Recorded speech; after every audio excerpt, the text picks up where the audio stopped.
سورۃ المائدہ آیت نمبر 58۔ وَإِذَا اور جب نادیتم پکارتے ہو تم الی الصلاۃ نماز کی طرف اتخذوها وہ بنا لیتے ہیں اسے ہزوا مذاق و لاہبا اور کھیل، ذالک یہ بِأَنَّهُمْ بوجہ اس کے کہ وہ قوم ہے لا نہیں یاقلون جو عقل رکھتی۔ وَإِذَا نَادَيْتُمْ إِلَى الصَّلَاةِ نادیتم کا معنی ہے جب تم آواز دیتے ہو، تو اس سے مراد نماز کے لیے اذان ہے، یعنی اس کی نقلیں اتارتے ہیں، تمسخر سے اس کے الفاظ بدلتے ہیں اور اس پر آواز کستے ہیں، شور ہنگامہ برپا کرتے ہیں۔ شیطان کو بھی اذان کی آواز برداشت نہیں۔ نبی کریم صلی اللہ علیہ وسلم کا فرمان ہے، شیطان جب اذان کی آواز سنتا ہے تو گوز مارتا ہوا بھاگ جاتا ہے کہ اذان اس کے کانوں میں نہ پڑے، پھر واپس آ جاتا ہے، اقامت کے وقت پھر پیٹ پھیر کر چلا جاتا ہے، جب تکبیر ختم ہوتی ہے تو پھر آ کر نمازیوں کے دلوں میں وسوسہ پیدا کرتا ہے۔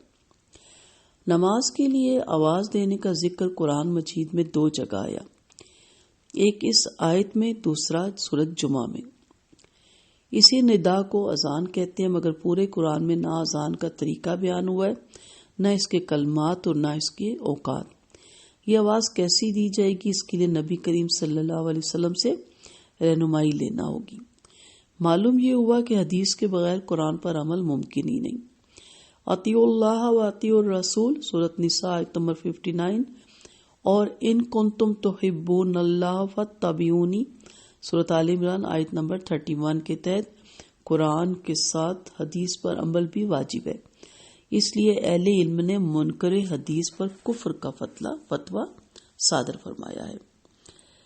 ذالک بأنہم قوم لا یعقلون، یعنی اگر ان میں کچھ بھی عقل ہوتی تو اذان کی آواز سن کر ان کے دل نرم پڑ جاتے، وہ حق کی طرف متوجہ ہوتے، یا کم از کم مسلمانوں سے دینی اختلافات رکھنے کے باوجود اس قسم کی گھٹیا حرکت نہ کرتے۔ تو جو کسی کے بھی دین کا مذاق اڑاتا ہے وہ عقل سے عاری ہے، کیونکہ ہر ایک کے مذہب کی رسپیکٹ ہمارا اسلام ہمیں سکھاتا ہے۔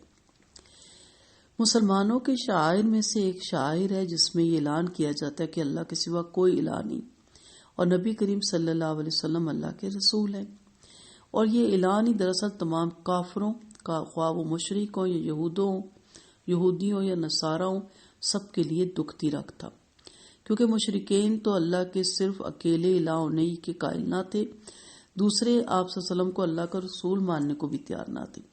اس طرح یہود و نصارہ بھی آپ صلی اللہ علیہ وسلم کو سچا نبی سمجھنے کو تیار نہ تھے، اور یہی کلمات دراصل ان کے اور مسلمانوں کے درمیان باعث نزاع اور موجب جنگ بنے ہوئے تھے۔ پھر دن میں جب 5 بار اونچی آواز میں ان کلمات کا اعلان کیا جاتا تو انہیں غصہ آتا، اور اللہ کا اور اس کے رسول کا اور مسلمانوں سب کا مذاق اڑاتے اور پھپتیاں کسنے لگتے۔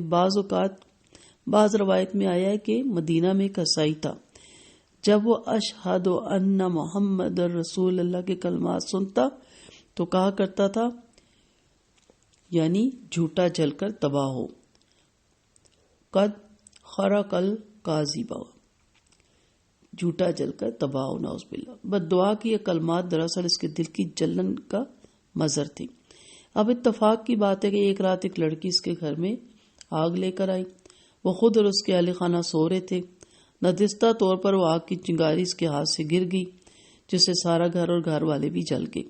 اس طرح اللہ نے اس کی بد دعا کو اسی کے حق میں سچ کر دکھایا، اس کا قول سچا ہو گیا، اور جو جھوٹا تھا وہ واقعی جل گیا۔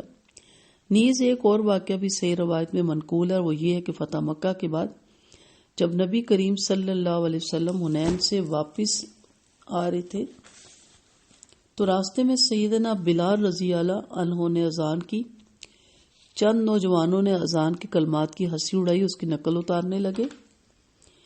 ان نوجوانوں میں ابو مخزورہ بھی شامل تھے۔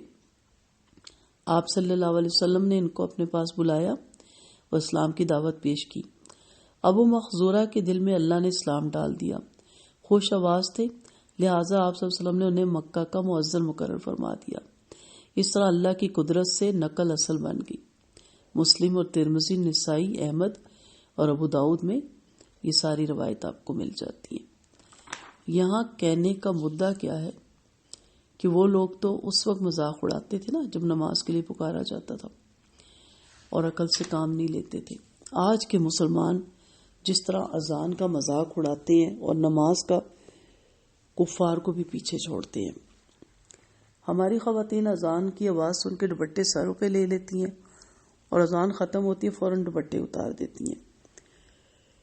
کیا سر ننگا کرنا بازار میں، مارکیٹ میں، شادیوں پہ فرض ہے؟